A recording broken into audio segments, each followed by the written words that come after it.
Morning, my name is Jared Franz. I'm the Policy Director at Opal Environmental Justice Oregon. I'm transit dependent, and I really wish that I wasn't here today. That's not personal against anyone on the board.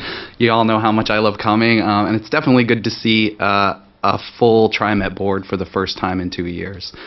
The reason that I wish that I wasn't here was because I was here last month, asking the agency to table a decision on an unnecessary, immoral, and illegal fare increase. And I have to come back again this month to talk about that same issue rather than talking to local, regional, and state decision makers about transportation funding in the region. You know, every Oregonian should be ashamed of the fact that Oregon ranks 47th in the nation on spending for transit operations. And we have common cause.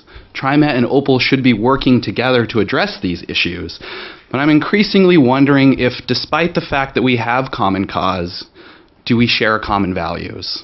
Because an agency that has a genuine commitment to equity would not still be considering an unnecessary, immoral, and illegal fare increase. Now, when I was here last month, I talked about why this is an unnecessary increase. I'm sure the board and staff know that if Trimet changed nothing in its budget, except forgoes the honored citizen fare increase, would still have $132 million of unrestricted cash in its bank account at the end of the year, which is about $25 million more than board policy on the issue. It's the fact that this increase is unnecessary contributes to its assessment as an immoral increase. We talk a lot about the impacts of fare increases on riders. Trimet has said over and over that it takes fare increases seriously and it knows these impacts are harmful to riders and only passes fare increases as an act of last resort. That's not the case here. What we're talking about is a maximum fare increase allowed by federal law on the poorest and most vulnerable riders in the system at a time when the agency is experiencing its greatest degree of financial security in years. So finally, let's talk about whether this is illegal or not. You've seen the Title VI analysis. You know that the Title VI analysis of this fare increase shows a clear and dramatic disparate impact on low-income riders. In fact, the Title VI subcommittee of TEAC, Trimet's own Transit Equity Access and Advisory Committee, voted unanimously against this proposal in consideration of the Title VI report. Curiously, the full committee of TEAC wasn't given the opportunity to vote on the proposal, but the subcommittee did take action.